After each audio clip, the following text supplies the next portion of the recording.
let's bring back our panel. Juan Williams, columnist with The Hill, Nina Easton, columnist for Fortune magazine, and syndicated columnist Charles Krauthammer. Charles, your thoughts on this State of the Union address? I think it was a very effective address. It did what he had to do. It started with one sort of political objective, which was to get way out front on the sequester issue, the deadline coming up on March 1, painting the Republicans as the party of the rich, protecting loopholes, and he has the defender of the middle class, Medicare, all this other stuff. Important to do. He hit hard, and he did it early in his speech when I presume he'd have the largest audience. And the rest is sort of an explanation of his political philosophy. It's a philosophy of solidarity, one citizen helping another. That's the theme. That's how he ended, by describing all the good deeds these citizens had done, that the essence of America is looking after each other. And the heart of the speech, the middle of the speech, was active as a government, which helps that solidarity, which is the glue. And he talked about unbelievably sort of numerous initiatives, which are all going to involve spending at a time of $16 trillion of debt. So he didn't look as if he's that interested in solving our debt issue, but he certainly wants to get activist government back in the game. Okay, Nina? But he at least posed himself as someone concerned about the debt, which I think in and of itself is striking when a lot of people in his party are saying deficits don't matter, spending doesn't matter. So the change in tone I thought was striking. If you're someone who's concerned about economic growth, and he claims to be, and most of his speech was about that, I thought there were some things not to like about this speech. Raising the minimum wage at a time when unemployment is still close to 8% is a job killer. There are lots of recycled ideas. This idea for this mortgage refinance plan, investing in infrastructure, this green energy idea, that green energy investments that, of course, led to projects like Solyndra. But there were some things that there were, I think, were to be liked, and that is his focus on trying to create a labor force for the 21st century.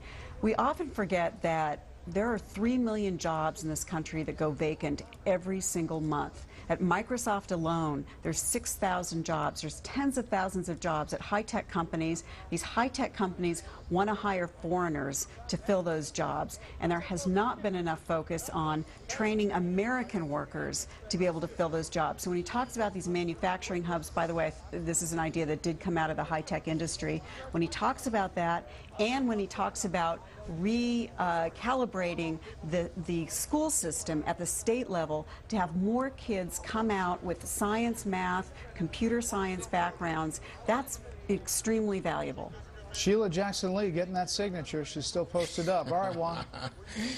You know, it's great to watch this because it's so interesting. I mean, those are our politicians, our members of Congress, and you see them there with the president, and, you know, I guess they've all got a message. Sheila Jackson-Lee, I guess the autograph, but a lot of them have messages for the president, trying to get him on board with some of their own initiatives.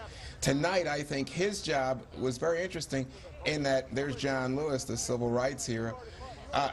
His job, I think, was to try to make the argument that he is a reasonable, sensible politician, that he is not part of the intensely polarized partisanship that people around the country just loathe in Washington. So his thing tonight was, if there was a catchphrase, I guess, for tonight, it would be, we can do this. And he said, you can't cut your way to prosperity. Deficit reduction is not an economic plan. He said he's done nothing, as Nina was saying, to increase the deficit. So he's all about a balanced approach. Some of the ideas are so interesting. Nina mentioned, you know, everything from preschool education to a new kind of high school in America, innovation zones, fix it first for bridges, but immigration, even guns. It all comes into the speech that we heard tonight, a second-term agenda of saying this is all about the middle class and an economic framework. Immigration, it's all about an economic framework, better schools, an economic framework, fixing the infrastructure, making it better to do business in America.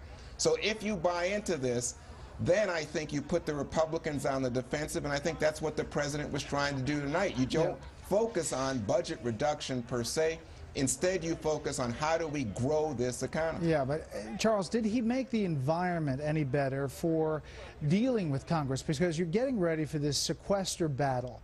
What he's going to do to replace this sequester, these across-the-board cuts that go in place March 1st, what he will do for the continuing resolution battle that goes March 27th. You know, he's talking about things that have to make some moderate Democrats up for re-election in 2014 perhaps sweat a little bit. There are 7 of them in the Senate. They're up for re-election in red states. And climate change, pushing some of these ideas, probably don't sell that much in those states. And you could add to that gun control. One of the things that these red state Democrats who are going to go up for re-election in next year are scared to death about is precisely having to vote. And here was Obama saying over and over again, you deserve a vote. You want to be on the record. Well, there are a lot of Democrats who don't want to be on the record on all of these issues, and I think he will endanger them. But I think he's looking for his legacy. He's not looking for a senator here or there in the Congress. He wants to be remembered for a man who changed America. That's what he said. Started with Obamacare, and now this litany of programs. You know, he says you can't cut your way to prosperity. This speech is about spending your way to prosperity. All right, as he gets ready to leave the House chamber there, the president leaving after that speech, we'll get ready.